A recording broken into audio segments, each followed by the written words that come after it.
Assalamualaikum warahmatullahi wabarakatuh. Sahabat beriman, saat Isra Mi'raj, Rasulullah melihat banyak hal. Salah satunya, Sidratul Muntaha. Namun Rasulullah tak dapat mendeskripsikan detail pohon tersebut. Tak hanya itu, ada berbagai fakta menarik dari pohon ini. Lalu bagaimanakah gambaran pohon ini? Dan siapa sajakah yang bisa mendekatinya? Pohon yang indah. Sidratul Muntaha diasosiasikan dengan pohon bidara. Rasulullah Shallallahu Alaihi Wasallam menggambarkan pohon ini menyerupai kuping gajah. Satu dahan saja dari pohon ini akan membuat seluruh dunia tertutupi. Buahnya berbentuk kendi air. Rasulullah menggambarkannya dengan keindahan. Hal ini sesuai dengan hadis dari Anas bin Malik. Rasulullah Shallallahu Alaihi Wasallam bersabda, "Ketika aku dimi'rajkan ke langit ketujuh, aku diajak ke Sidratul Muntaha. Ketika pohon ini diliputi perintah Allah, dia berubah, tak ada seorang pun manusia yang mampu menggambarkannya karena sangat indah." Hadis riwayat Abu Ya'la Al-Musilih.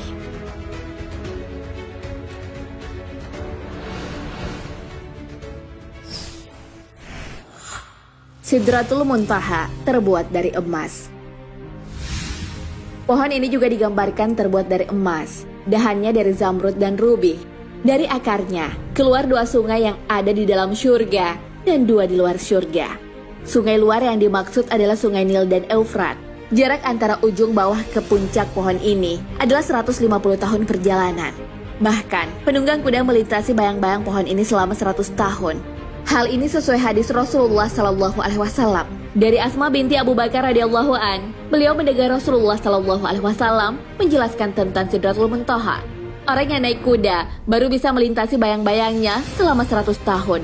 Atau 100 penunggang kuda bisa dinaungi bayang-bayangnya. Di sana ada laron dari emas, buahnya seperti kendi besar. Hadis riwayat Tirmizi.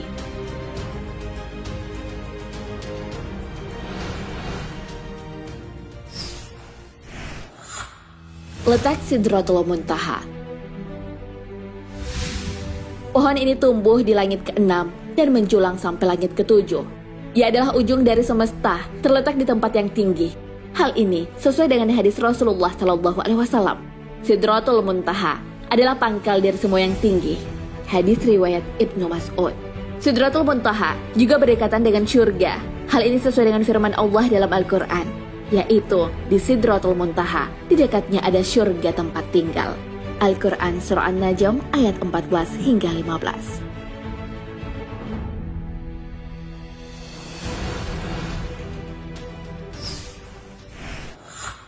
Pengunjung Sidratul Muntaha.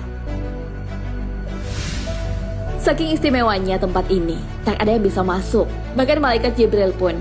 Namun Rasulullah Shallallahu Alaihi Wasallam menerima perintah sholat di tempat ini. Saat Isra Mi'raj, malaikat Jibril tak bisa mengantarkan Rasulullah Shallallahu Alaihi Wasallam ke Sidratul Muntaha. Hal ini sudah disebutkan Ibnu Abbas dan para ahli tafsir lainnya. Dinamakan Sidratul Muntaha atau pohon puncak karena ilmu malaikat puncaknya sampai di sini.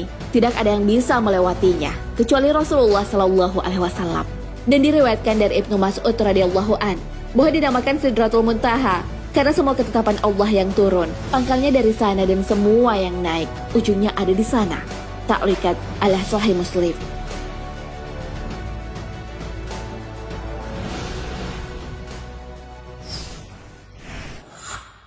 Peristiwa besar di Sidratul Muntaha. Ada dua momen penting yang terjadi di tempat ini. Yang pertama, di tempat ini Rasulullah Shallallahu Alaihi Wasallam melihat Allah secara langsung, namun hanya dalam bentuk cahaya. Pendapat mengenai ini didukung sebagian ulama. Syekhul Islam dalam kitab Majmu' Fatawah mengatakan bahwa perselisihan yang terjadi di kalangan para sahabat adalah apakah Nabi Muhammad Shallallahu Alaihi Wasallam melihat Tuhannya pada malam Isra Mi'raj. Ibnu Abbas radhiyallahu an dan mayoritas ulama Ahlus Sunnah berpendapat bahwa Nabi Muhammad SAW melihat Tuhannya ketika Isra Mi'raj. Sementara Aisyah dan beberapa tokoh yang bersamanya mengingkari akidah ini. Penegasan tentang Rasulullah melihat Allah diperkuat oleh Abu Hurairah. Beliau ditanya oleh Marwan bin Hakam, apakah Nabi Muhammad SAW melihat Tuhannya? Jawab beliau, iya, beliau telah melihatnya. Hadis riwayat Abdullah bin Ahmad. Peristiwa yang kedua adalah perintah sholat yang diberikan kepada Rasulullah SAW. Peristiwa ini membuat Rasulullah SAW bolak-balik dari Sidratul Muntaha ke tempat Nabi Musa alaihissalam perihal keringanan rakaat sholat. Hal ini sesuai hadis Rasulullah SAW. Aku telah berulang kali memohon keringanan kepada Robku sampai aku merasa malu. Tetapi aku ridho dan menerima perintah tersebut.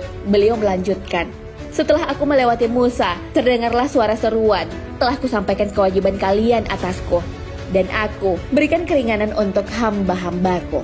Hadis riwayat Bukhari dan Ahmad.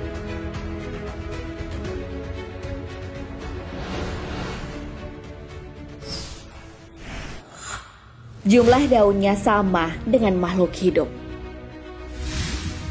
Fakta selanjutnya tentang pohon ini adalah daunnya sama dengan jumlah makhluk hidup. Malaikat maut akan mencabut nama yang tertulis di daun Sidratul Muntaha yang jatuh. Hal ini sesuai dengan riwayat Kabil Akbar. Allah Subhanahu wa Ta'ala telah menciptakan sebuah pohon di bawah arsy yang daunnya sama banyak dengan bilangan makhluk yang Allah ciptakan.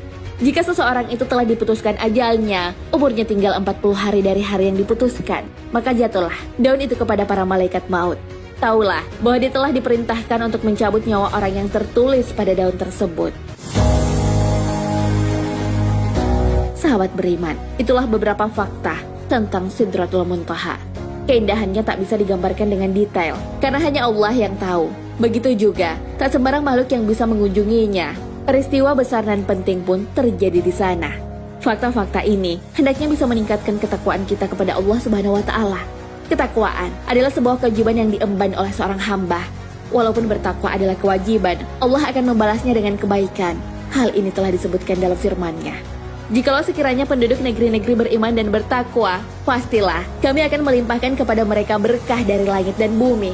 Tetapi mereka mendustakan ayat-ayat kami itu. Maka kami siksa mereka disebabkan perbuatannya. Al-Quran Surah Al-A'raf ayat 96. Wallahu a'lam bishawab. Sahabat beriman, jangan lupa berbagi informasi dengan share video ini, karena sebaik-baik manusia adalah yang paling bermanfaat bagi manusia. Wassalamualaikum warahmatullahi wabarakatuh.